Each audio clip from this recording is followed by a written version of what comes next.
สบายดีตอนแรงทุกคน โอ้บ่ได้มาเปิดคลิปโดนเติบละคีโตทีบนะหลายคลิปผ่านมาบ่ได้มาคีโตทีบเนาะเดี๋ยวคลิปนี้คีโตทีบทุกคนเฮาไปพุ่นแหละเฮานี่เฮามาเปิดคลิปอยู่เขตบ้านนาคำทุกคนเมืองสิโคตะบองนครหลวงเวียงจันทน์เนาะมื้อนี้เฮาจะไปพุ่นไปถนนเศรษฐาธิราชสอดใส่เขตทำเนียบประธานประเทศเนาะเพิ่นมีการแจ้งการปิดมาตั้งแต่เมื่อวานนี้พุ่นทุกคนเพิ่นจะปิดเป็นเวลาโมงเป็นโมงปิดเปิดนะก็จะมีการก่อสร้างนะเป็นแจ้งมาอีกเนาะตั้งแต่เมื่อวานนี้วันที่13หาที่19เดือน6 2025เนาะเป็นปิดก็จะมีโมงเนาะมีตอนเช้าตอนบ่ายมันอย่างประมาณนี้แหละมีโมงปิดเปิดแจ้งการมานี่น่าจะเป็นครั้งที่2แล้วเนาะเดี๋ยวเราไปเบิ่งเนาะว่าจะเป็นจังไดบรรยากาศบ่ได้ไปโดนเติบละ ไปอัปเดตเบิ่งเนาะไปพาทุกคนปั่นชมวิวไปนี่แหละเป็นบรรยากาศยามแรงเนาะไปต่อ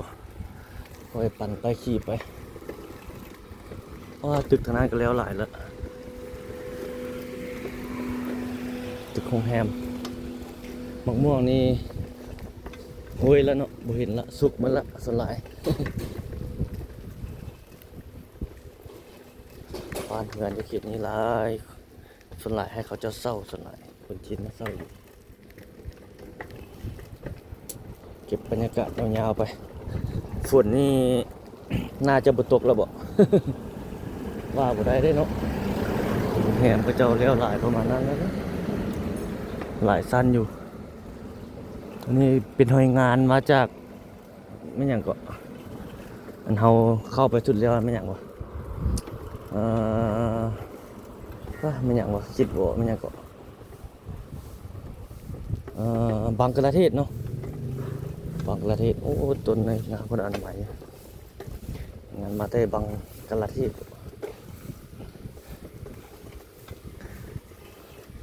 ทางหน้านี้ไปโอ้ต้นตะกบนี่งามอ่ะอัปเดตถ่ายทำพาทุกท่านรอบเบิ่งรอบชมไปยามแรงบ้านเฮาหลายจุดหลายในกับปรับปรุงได้ปรับปรุงห้านปรับปรุงอย่างเขาเจ้าเนี่ยเนาะขายเครื่องขายของอยู่หน้าห้านบ่ มื้อนี้เป็นตอนแรงวันเสาร์ทุกคนเลยมื้อนี้เป็นวันเสาร์วันที่14เดือน6 2025 มือพักการพักเรียกพักการเนาะถนนสุพรรณวงศ์นี่น่าจะบ่หลายปานใดบ่รถ ขี่แอบฟุตบาทไปเนาะเลาะไปให้ทุกคนได้เบิ่งบรรยากาศสดๆอยู่บ้านเฮาในงานคลายแรงแบบนี้พระเจ้าเห็นอย่างปรับปรุงใหม่เนาะปรับปรุงห้า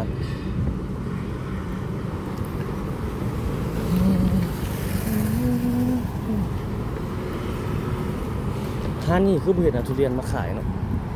ตึกเป็นตึกทุเรียนเลยนะแต่เขาเจ้าคือบ่เห็นเอาทุเรียนมาขายเจ้าเห็นคือขายทุเรียนห้านทุเรียนสวยงามแต่บ่เห็นทุเรียนเนี่ย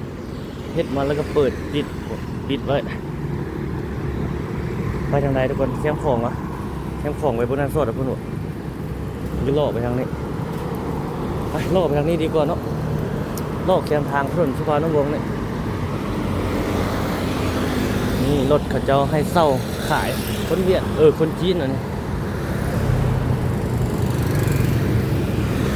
ผู้สวยนี่ฝนหากระตกผู้สวยคล้ายๆแรงมาแล้วก็ประมาณนี้แหละว่าต้นดอกจำปานี่งามเนาะเขียวดีเราค่อยขี่รถถีบล่อลงไปนี่แหละ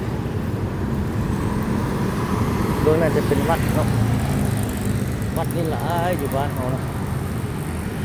อยู่ถนนเส้นนี้ก็หลายคือกันถนนสุพรรณวงศ์ตั้งแต่เขตวัดไตคนมายาวลงไปจนฮอด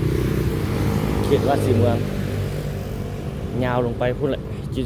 น้อยหมอกจีนายโมโลลงไปพุ่นมีแต่วัดเดียนวัดเลยเยียบแคบแม่น้ำโขงฝั่งเวียงจันทร์ให้สลายวัดหลายเนาะโอ้นี่ไปบ่ได้ละขึ้นมาขึ้น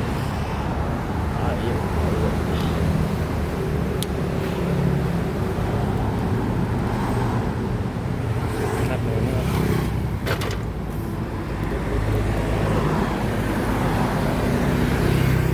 รถก๊อกๆนี่ก็หลายทุกคน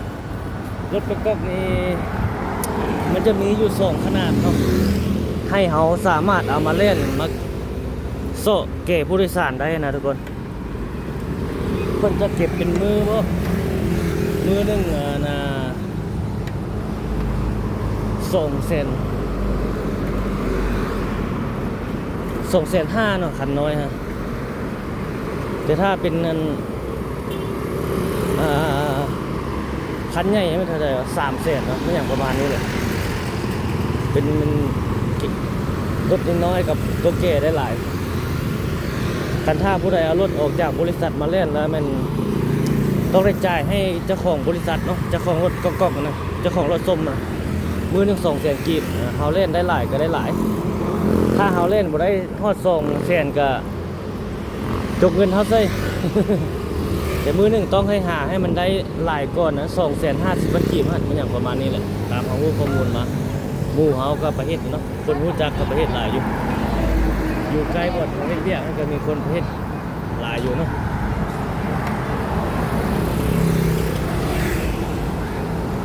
ทางเป็นอะไรเลย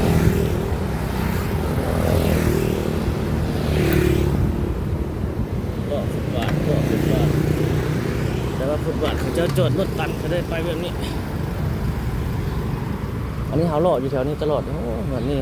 ต้นไม้หลายเนาะปลูกต้นไม้แบบนี้ครับคนรุ่นเก่านี่มักปลูกต้นไม้เขาก็มักปลูกเลยปลูกต้นไม้ใส่เดินบ้านเดินเฮือนใส่อย่างนี้แต่ว่าคนยุคใหม่นี่เลี้ยวเลยคนยุคเก่าเพราะแหละถึงหัวนะ คนยุคเก่านี่ส่วนใหญ่จะบ่มักปลูกต้นไม้เด้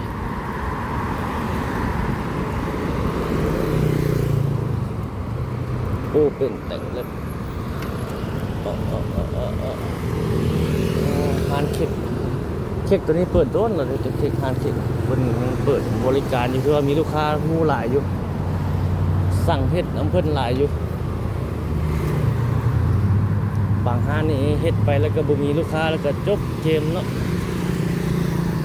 หยุดเสาร์กิจการไปมีอย่างประมาณนี้นะ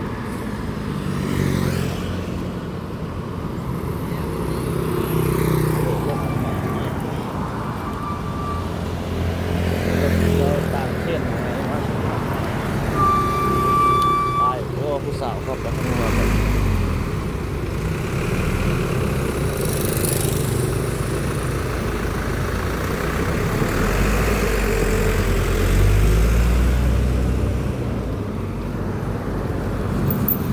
ไปหลอกไปทางนี้เพื่อน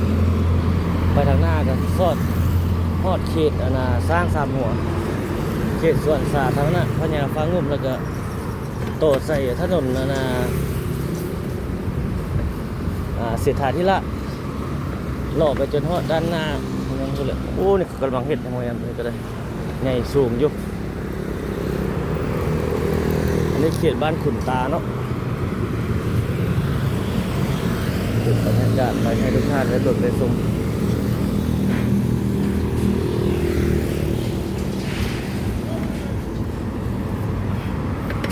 เครื่อง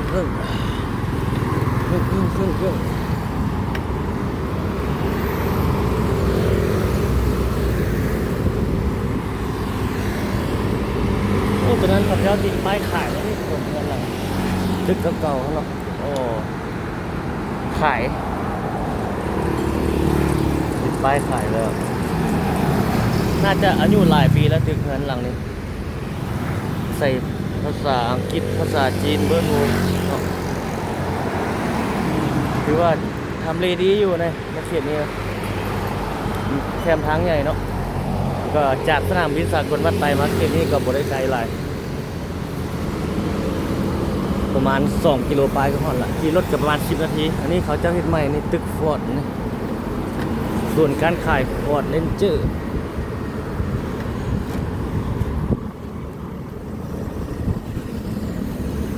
เอานี่หล่อไปทางหน้าพุ่นแหละมันมีตึกนึงอยู่นั่นทุกคนมีตึกนึงเขาว่าอยู่บนห้อมบรรณคำมันห้อมนึงเขาเห็นเพื่อนว่าเขาว่าเพื่อนจะมาตั้งโรงแรมมันอีกบุแม่นเนาะเขามาเมื่อกี้คือบุเห็นเสารถเข็นรถนะบุเห็นละ เดี๋ยวมาอัปเดตเบิ่งในช่วงระยะถัดไปเนาะ นี่ก็มีวัดอีกวัดหลายบ้านวัดว่าอาหารบ้านเฮาเมืองเฮาแม่นพุทธเนาะศาสนาพุทธเป็นที่พึ่งพาทางจิตใจ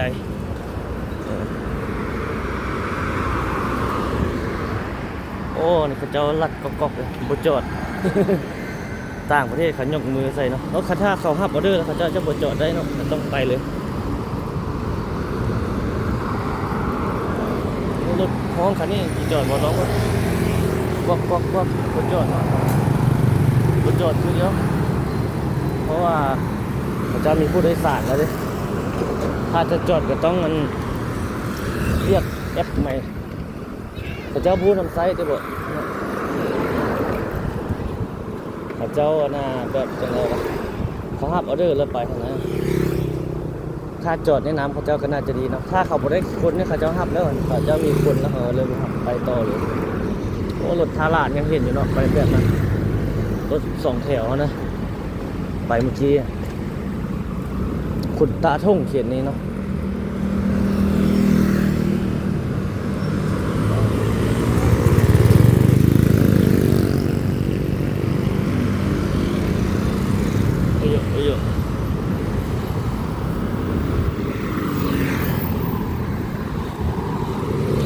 ต่อไปเรื่อยๆเลาะแคมทางไปโอ้บ่ได้มาเลาะโดนเติบเลยหลายเติมคลิปแล้วได้ทุกคนเขาบ่ได้มาเบรกครับโอ้หลายเติมมือหลายรอบไปเบิ่งจะมีการเปลี่ยนแปลงหลายน้อยเพียงใด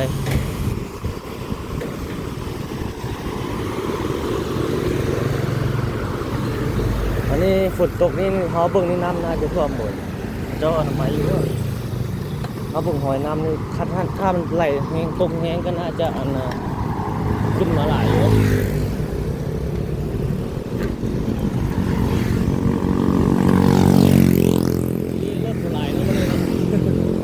เมื่อเขาเจ้าพักเรียกพักการรถบ่หลายถ้าเป็นมือเขาเรียกพักการหลายมาถนนเส้นนี้รถเต็มเลย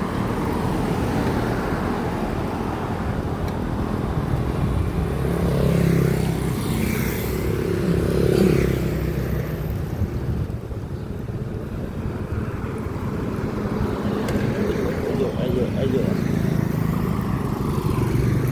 นี่เลยทุกคนเขาก็ขี่แล้วถีบรอบไปแบบนี้ โอ้นี่เพิ่นขุดนี่เพิ่นฝังเสาอันนี้นี่ทุกคนเนี่ยบอกเพิ่นเข้ามาสุดแล้วน่าจะเป็นท่อใส่ไฟอย่างจักอย่างเลย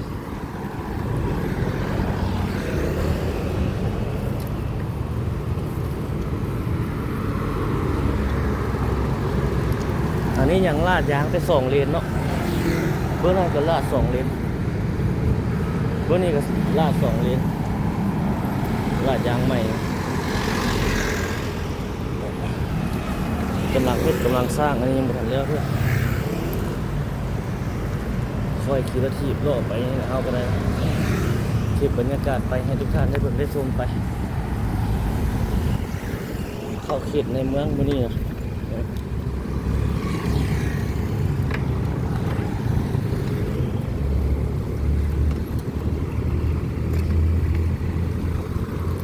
ภาพสดบรรยากาศสด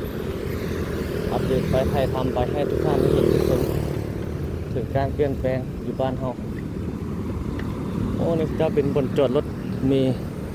ของโรงแรมตัวนี้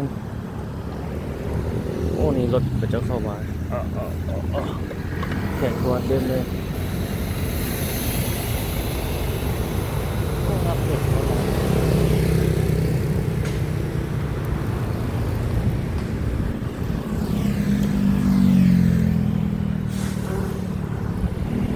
เบื้องนั้นเจ้ามันย่างมันเล่นออกกำลังกายก็ลายอยู่เลยส่วนพวกกระบอกดูเว้ยขอโทษด้วยลายส่วนพญาฟักนุ่มเขตสร้างซ้ำหัวส่วนที่กดตะบองที่ทางนั้นทางบ้านนาธรรมทางนั้น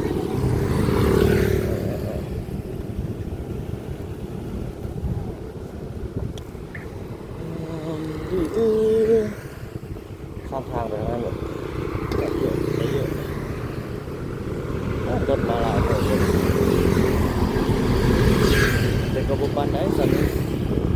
เป็นมือเข้าการหลายเลย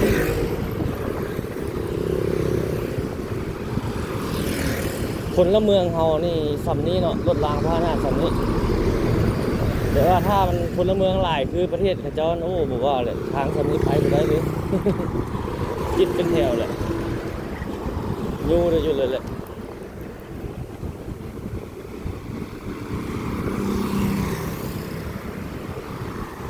ต่อไปเพิ่นจะเฮ็ดบัตรประจำตัวเป็นดิจิตอลคักเนาะถ้าบัตรแบบนั้นนะทุกคนมันจะชัดเจนจะแจ้งดีถ้าเพิ่นหันประเทศใช้ระบบนั้นเป็นการดีได้ทุกคนมันจะเป็นข้อมูลที่ โอเคนะถูกต้องนะเป็นบัตรตัวนั้นใส่บัตรเป็นบัตรแบบทันสมัย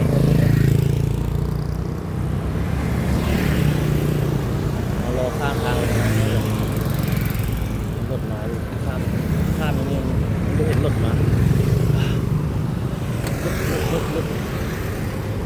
เป็นบัตรดิจิตอลนะบัตรประจำตัวแบบลง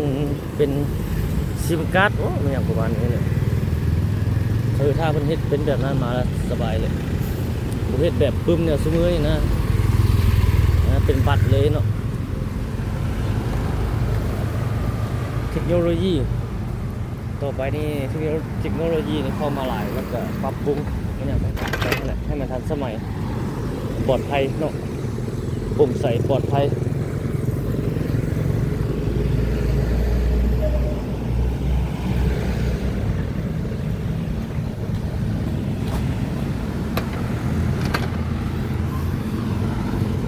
คือคนไปใส่นี่ผู้ใดเฮ็ดผิดก็ฮู้ได้มีนั่นนะมีบัตรตรงนั้นแล้วมีหน้าดิสแกนหน้าสแกนอย่างโอ้เรียบร้อยโอ้ถ้าเพิ่นเฮ็ดปรับปรุงได้นี่สุดยอดเลย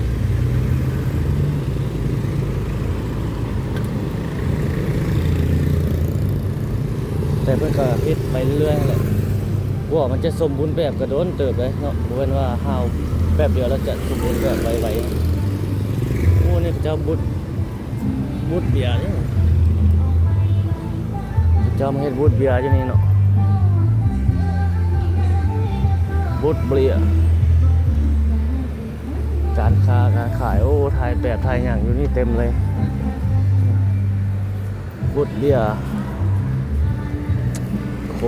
ษณาไปขายไปเครื่องดื่มเนาะ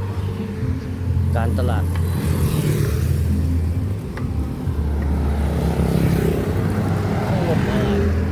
จุ๊บเขายกขึ้นเบิ่งประมาณนี้นี่มีสตาร์บัคแฮมอย่างอยู่นี่คนมากินหลายอยู่เลยรถก็มาหลายตอนนี้ ให้รถออกไปแล้วเราจึงไปเลยโดนนั้นเป็นสถานีรถเมล์ BRT เนาะจุดขายปีสถานีรถสวนจะฟังงุ่มตัวทางหน้าครับโดนนั้นไปทางนี้ต่อได้ข้ามไปทางนั้นเดี๋ยวทุกคน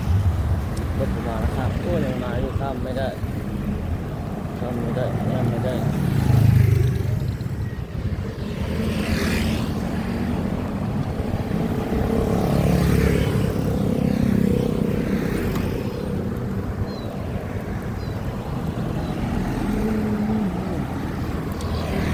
รถดูรถแพงนี่ก็ล่าอยู่บ้านนับเงินนับหลายที่เขาเบิ่งตัวนี้แล้วประมาณนี้แหละมีจุดขายฟรีอยู่นี่นำเนาะรถเมล์ BRT นะรถเมล์ด่วนไฟฟ้า BRT จุดขายฟรีสวนจะฟังงมหลายจุดหลายบ่อนกันแล้วหลายละอันนี้ก็ได้อีกรถก็ได้น่าจะได้นำไซส์ละเนาะเป็นอีกทางเลือกนึ่งให้แก่ผู้ที่เดินทางคนลาวเขาเว้าในส่วนหลายยังใช้รถส่วนตัวอยู่ยังบ่ได้ไปหันใช้รถสาธารณะหลาย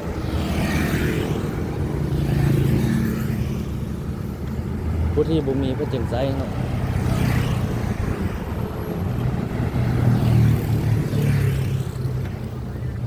โอ้ว่าสิข้ามบ่ได้เลยตอนนี้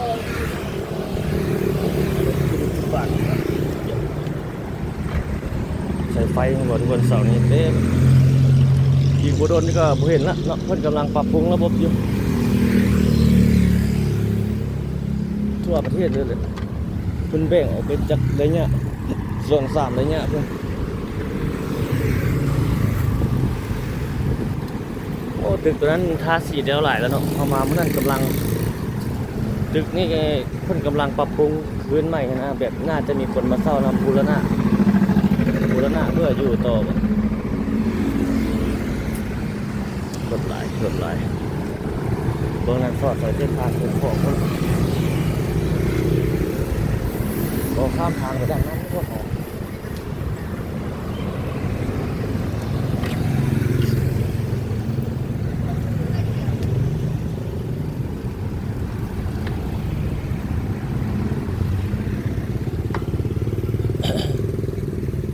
เข้าไปทางเบื้องนั้นเนาะบนรถเข้าไปทางหน้าเพื่อนแต่ว่าตอนนี้รอข้ามทางก่อนข้ามนี่แหละไปแล้วรถมาแล้วซิ่ง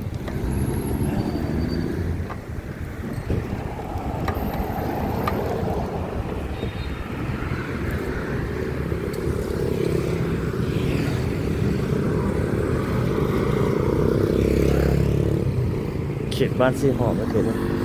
ไปทางนั้นสอดใส่ดงด้วงคนเขาจะเข้าทางนี้ไปสอดใส่ถนนเศรษฐาธิราชแล้วก็ล่อลงไปทางสำนักงานประธานประเทศนู่นแหละถนนลานสร้างนู่นแหละทำเนียบประธานประเทศนู่นแหละล่อไปเพิ่นมีการแจ้งการออกมาปิดมาตั้งแต่วันนี้เพราะเพิ่นแจ้งการออกมา13-19เนาะเป็นระยะที่2ได้แจ้งการของเพิ่นแต่เพิ่นบ่ได้ปิดตายเลยเพิ่นมีโมงเนาะตอนเช้าตอนสวยเพิ่นแจ้งการเนาะลงเพจลงอย่างอยู่แล้วก็เพจโค้งเพจใหญ่ๆเพจทางการบ่อย่างประมาณนี้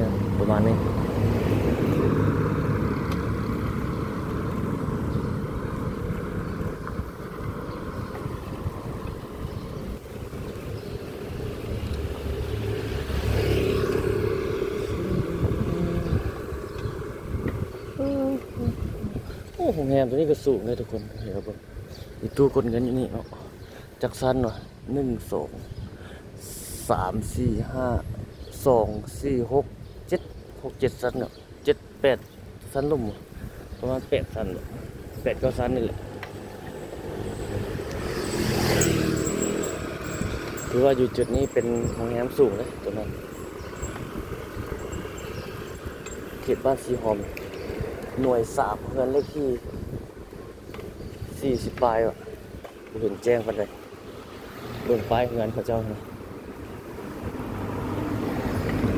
เขตนี้นักท่องเที่ยวนั่งอยู่หลายเขตมีบ่อนนั่งจิบน้ำสกน้ำสาไปมันอย่างประมาณนี้นะเมนูอาหารก็หลายเนาะต้องการนักลงทุนร่วมจุดนี้ต้องการนักลงทุนร่วมบางคนก็จะก็มาร่วมเฮ็ดสร้างเนาะเขาจะมีเงินมีเนื้อที่ก็โอเคอยู่บุเสียหลายแบบแบ่งปันเดียวร่วมทุนเดียวเฮ็ดเดียวสร้างถ้าจะขายไปเลยบ่เสียดายเนาะนี่เฮ้ยสังเกตเบิ่งบ่ทุกคนข้างหน้านักท่องเที่ยวรออยู่นั่งกินอยู่ตามนี่ก็นักท่องเที่ยวนี่นั่งย่างนี่ก็นักท่องเที่ยวคือกันคือจุดนี้เป็นแลนด์มาร์คเด้จุดนี้เฮามาเขตเมืองจันทบุรีนี่ส่วนหลายจะเห็นนักท่องเที่ยว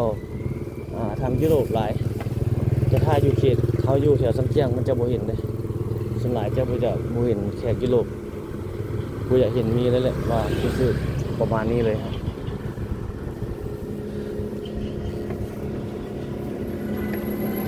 เดี๋ยวเฮาข้ามทางไปเบื้องนั้นได้บัดนี้เพิ่นให้สัญจรรถผ่านบ่ข้างหน้าโอ้ยังบ่ได้ให้ผ่านเนาะโอ้เพิ่นตัดต้นไม้หมดเลยทุกคนเนาะโอ้นี่ต้นไม้สูงๆกันตัดลงหมดเลยนี่แหละทุกคนเขาบ่ได้มาถ่ายดนเราบ่ฮู้เลยข้ามทางไปทางนั้นเนาะโอ้เพิ่นตัดหมดเลยต้นไม้ครับจะจงโตแม่นเนาะ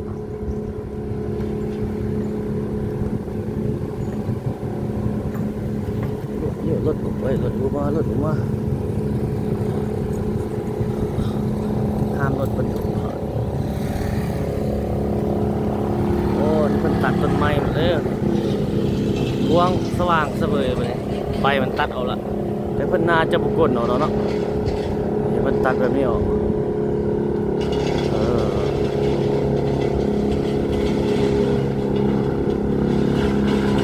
ตัดออกแบบนี้เลยโอ้จะมีรถปั่นแบบนั้นเนาะ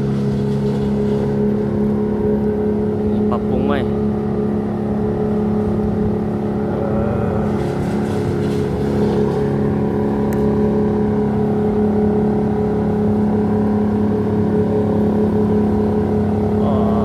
ตัดอยู่เลยนี่ทุกคนเลยโคตรแจ้งดีเว้ยวันนี้ เพิ่นตัดต้นไม้แล้วลงเลยแต่ก่อนเอามาเดี๋ยวนี้ห่มต้นไม้โอ้ทักเลยเป็นเครื่องปั่นแบบนั้นเลย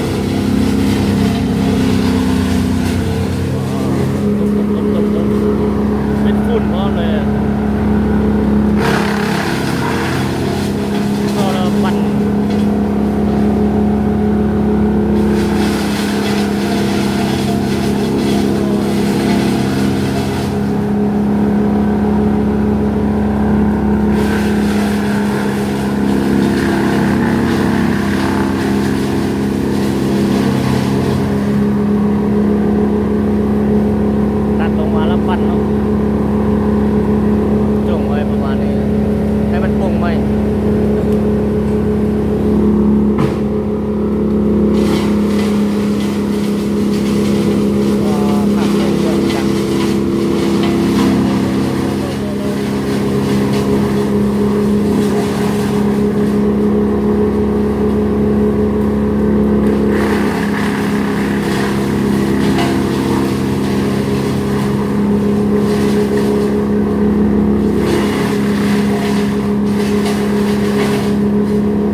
บรรยากาศล่าสุดเนาะ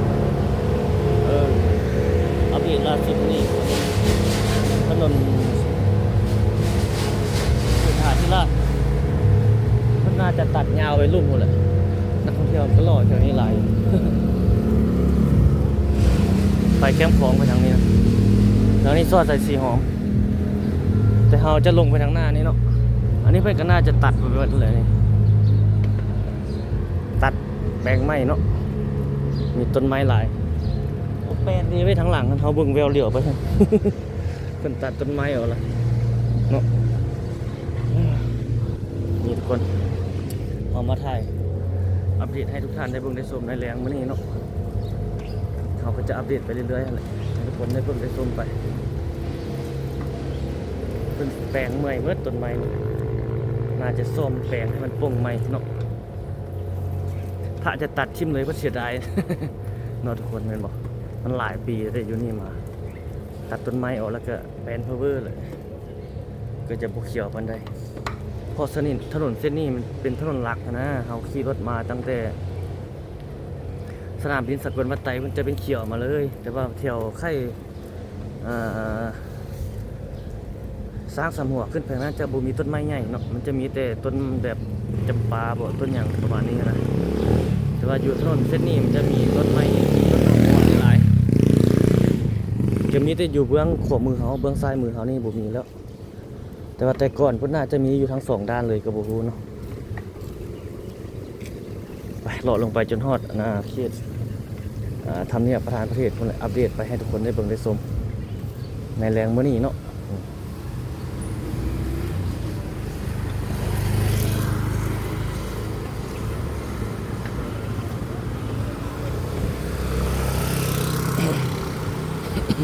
ถ้าท่านใดบ่จำเป็นก็หลีกเลี่ยงก่อนเนาะบ่ผ่านมาเส้นทางเส้นนี้ก่อนคือเฮาว่าแหละเพิ่นก็มีโมงปิดเปิดอยู่มันอย่างประมาณนี้นะติดตามข่าวสารเนาะเพิ่นก็แจ้งการลงข้างในก่อนเพิ่นสิเปิดจิปิดจิหยังก็ได้บ่ว่าเพิ่นสิห้าวฮู้ห้าวปิดเฮ็ดไปหั่นนะเพิ่นแจ้งการข้างในอยู่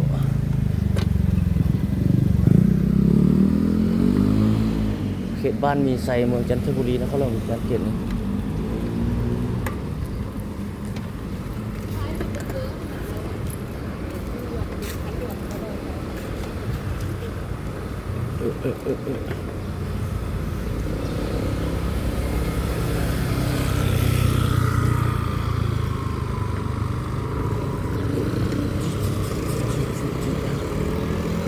ออกไปทางนึงก็ฮอดทางโอ้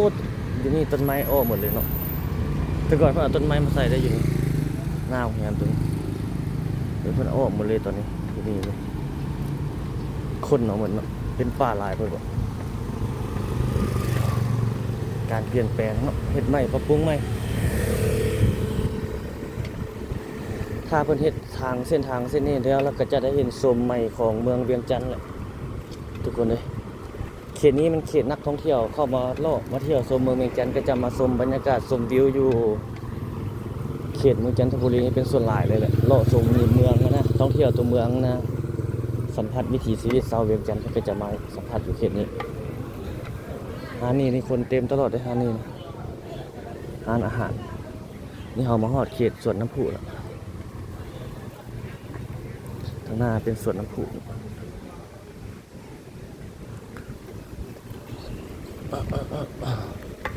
ทางนั้นห้องแรมจุดนี้เพิ่งกำลังเฮ็ดไปโอ้ทางหน้าเพิ่งกำลังจกเนาะนี่ทุกคนมีจุดนี้เพิ่งกำลังจกแปลงคลองเนาะบริเวณสวนน้ำพุก็จะประมาณนี้แหละ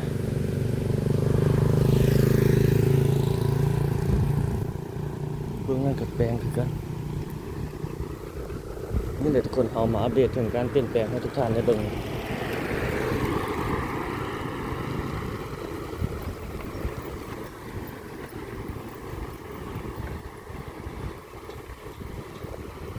ข้างๆเพื่อนรถบ่มาเพิ่นลัดอยู่เบื้องนั้นเลยโรงแรมร้านสร้างนี่น่าจะเข้าได้2ด้านเนาะเข้าเบื้องนี้ได้เบื้องนั้นเลยเข้าเบื้องนั้นถนนเศรษฐาธิราชนี่เด้แล้วก็เข้าเบื้องถนนพญาฟ้างุ่มบนแดนเนาะเข้าได้2ด้านนี่แหละทุกคนเราอัปเดตมาให้ทุกท่านได้เบิ่ง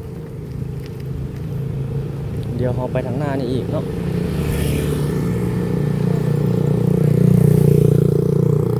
ไปทางหน้านี่แล้วก็ปิดคลิปแล้วยังเปิดอีกคลิปนึง ตอนนี้ได้ประมาณ30ปลายนาทีแล้ว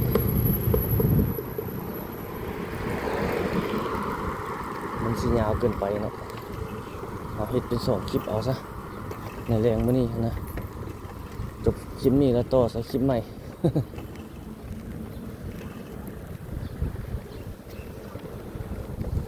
นี่เพิ่นจะปิดตั้งแต่ทางบ่อนทางหน้าเพิ่นมาเลยตนาวัดองค์ตื้อวัดอินแปลงเพิ่นมาฮอดทางหน้าเฮานี่ฮอดไฟแดงทางหน้านี่อยู่กับเบืองกวมือเฮาทางนี้จะเป็นเขตทำเนียบประธานประเทศละสำนักงานประธานประเทศละของคำละเลี้ยวซ้ายก็เข้าสู่ถนนลานสร้างเนาะไปซื้อก็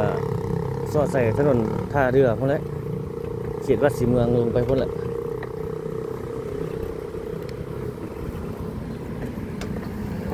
เวียงจันทน์วันนี้เบื้องนั้นถนนลานสร้างเบื้องนั้นเบื้องนี้เป็นทำเนียบประธานประเทศนี่มาอัปเดตให้ทุกคนได้เบิ่งได้ชม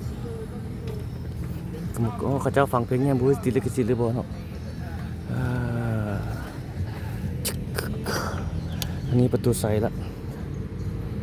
อันนี้เป็นถนนหลักถนนใจกลางเมืองหลวงของลาวเฮาในปัจจุบันเลยถนนเอกของเมืองหลวงลาวเลยซอดใส่ประตูใสพวกนี้ เบื้องหลังเขาเป็นประมาณนี้ทำเนียบประธานประเทศเนาะ โลมาก็ประมาณนี้ละเนาะขอบใจทุกท่านที่เข้าติดตามรับชมเนาะเอาไว้พบกันใหม่ในคลิปวิดีโอถัดไปทุกคนรับชมต่อในคลิปถัดไปคลิปนี้มันสิยาวเกินไปแล้วนะโอ้พระเจ้ากินนี่ละกินเบียร์เนาะ แปลงพร้อมกินพร้อมเลือกเวียกเลือกงานแล้วดิแต่ว่านี่เขาเจ้าน่าจะบ่แปลงบ่ น่าจะแปลงคือกันเดี๋ยวทุกคนเขียนนี้ก็ได้ต่อไปนี่นะบอนเอามาเมื่อกี้แล้วก็ต่อไปหมดเลยสอดใส่อันเขตประตูไซเพราะนั่นแนวทางตัวนี้มันเป็นแนวทางรถเมล์ BRT ขึ้นมานะถนนสายนี้อันนี้เอามาในจนฮอดเขตวัดองค์แก้วละนี่หอบแก้วละบรรยากาศเขาเก็บมาเมื่อนี้ก็จะประมาณนี้ละเนาะอันนี้ปิดละหอพระแก้วนี่นี่เลยคนเขายาวไปทางหน้าอีกน้อยนึงแล้วก็เป็นการปิดคลิปเนาะ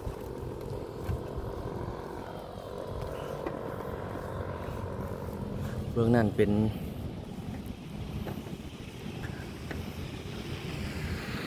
หอพระแก้วแต่ว่าบุมีแล้วพระแก้วไปอยู่ฝั่งไทยแล้ว เหลือแต่หอแต่โฮงเพิ่นแต่ก่อนเท่าแหละ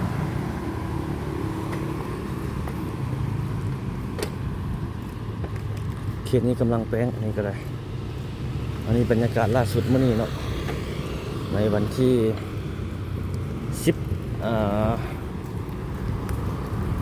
4 เดือน 6 2025อัปเดตให้บรรดาท่านได้เบิ่งได้ชมในปัจจุบันนี้มื้อนี้เลยแหละ แล้วก็ยังจะอัปเดตไปเรื่อยๆให้ทุกท่านได้เบิ่งได้ชมถ้าท่านใดยังบ่ทันติดตามก็สามารถติดตามไว้ได้เนาะเอามาอัปเดตให้ทุกท่านได้เบิ่งเรื่อยๆถึงการเปลี่ยนแปลงการพัฒนาอยู่ในนครหลวงวิจันทร์เฮาในแต่ละจุดละบอนที่เฮาไปถ่ายเก็บบรรยากาศได้ให้ทุกท่านได้เบิ่งได้ชมนำเนาะการเบิ่งโฆษณาของท่านคือการสนับสนุนการเดินทางของเขา เนาะถ้าท่านผู้ชมบ่เบิ่งโฆษณาแล้วก็เบิดเลยโอ้นี่ประเทศเป็นทางย่างเลยนะทางปรับปรุงคืนแบบนี้คือเก่าได้ประมาณนี้ละเดี๋ยวหลายเปอร์เซ็นต์แล้วเนาะจะไปสอดใส่พุ่นแหละสอดใส่ถนนแก้ซอนภูมิหารทางนั้นพุ่นนะขับมาทางนี้ต่อ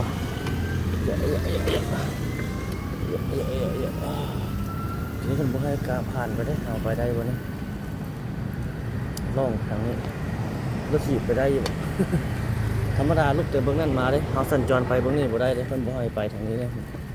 เขาอันนี้เขาค่อยเก็บบรรยากาศให้ทุกคนได้เบื้องหน่อยเพิ่นแปลงทางแปลงอันนี้นี่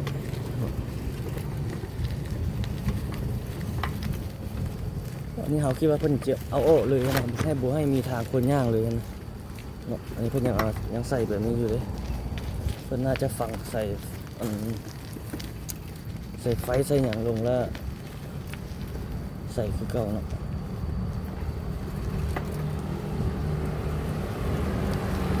นี่เขาเลาะอยู่ทางคนย่าง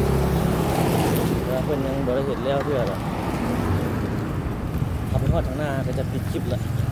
แล้วก็เขาจะไปอัปเดตตลาดหนองจันให้ทุกคนได้เบิ่งเนาะ